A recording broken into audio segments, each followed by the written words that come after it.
years. And the talk is now that he may be staging a comeback for his 5th term. James Alan Miklaszewski is down on the floor, John. I'm standing here in the Illinois delegation, Bernie, where just a moment ago, the chief of the delegation from Pennsylvania came here to talk to Governor Big Jim Thompson of Illinois because they both have the same problem. When they get up to announce their vote for their delegation, they're going to have to announce that there is at least one abstention. Governor Thompson, do you have a moment? You know, in a little bit, you're going to probably be one of the most unpopular guys in this hall, because you're going to have to announce one abstention for President Reagan and George Bush. Well, I don't think the convention will take offense at that. The lady chooses not to vote at all, chooses not to participate. I'm not sure why she came to Dallas if she doesn't want to participate, but it's a free country, so I'll announce the abstention. Why not?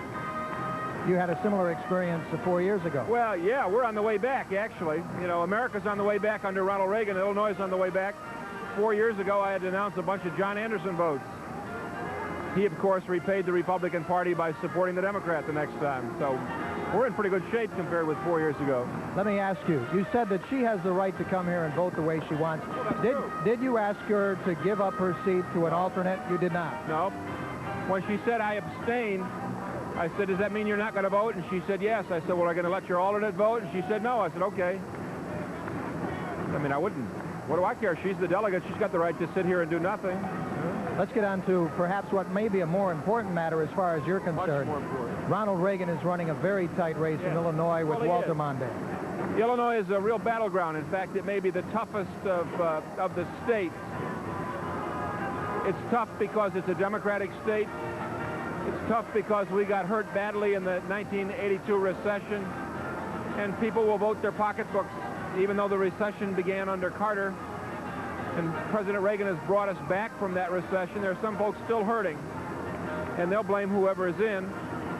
We're a heavily dependent farm state, and the farm economy in the United States is just lousy for a lot of reasons over which Reagan has no control, but folks still feel bad about it.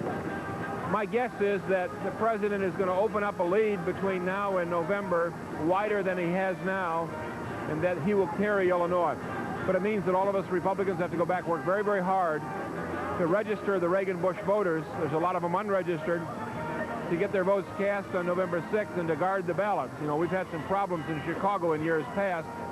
The sanctity of the ballot in Chicago is not the highest, and we're going to work very hard to make sure that every vote we cast for Reagan is counted, and that no votes are counted that weren't honestly cast. And the president himself is already working hard in Illinois. Well, he is. He was in Decatur, Illinois on Monday. I was with him. He'll be back in Chicago on Friday, so right ahead of and right after this convention, the president's in Illinois. He knows it's a tough race. He's willing to work hard to get the votes of every Illinoisan he can get. Thank you very much. Governor Thompson of Illinois. Let's go back to the booth. Thank you very much, Jim. Well, as they indicated they would do in a very timely manner, they wanted the nation to be sure to watch the roll call procedure, so they delayed commencing with it until the stations had cut away to their local newscast, and we're now at 10:30 Central Time, 11:30 Eastern Time, and they did not miss those who, we know you didn't go away, but for people watching other networks, they cut away to local newscasts. Everybody's back, and they're going to proceed with that. And before I turn it over to my colleague here, when we come back, we're going to talk about a line that Governor Deukmejian never uttered, Mary Alice. One sentence was dropped from his speech, and it has political references. So stay right there. We'll be back in a couple minutes. Who could possibly go?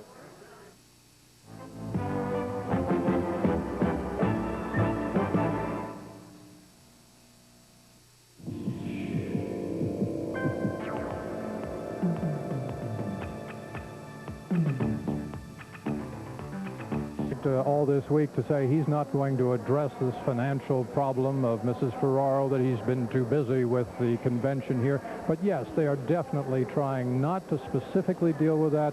They will deal with Mrs. Ferraro as a candidate. In fact, the seconding speech, which is going on now, Lynn Martin, she makes reference. She says she felt pride at the news that a woman was going to be on a national ticket, even though it was the other ticket. But she said that people don't vote just because she's a woman. She says people don't vote for her because she's a woman, and she doesn't think they're going to vote for Ferraro for just that purpose. So they are dealing with the feminine aspect, the gender aspect, but they're very much staying clear of the financial aspect of Mrs. Ferraro's candidacy. Okay, thank you, Joe.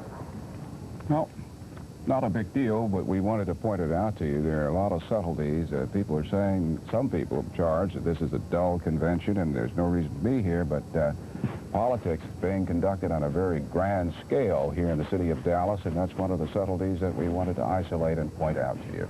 There's no question that the perhaps biggest political story of this year was the nomination of Geraldine Ferraro because of its historic element.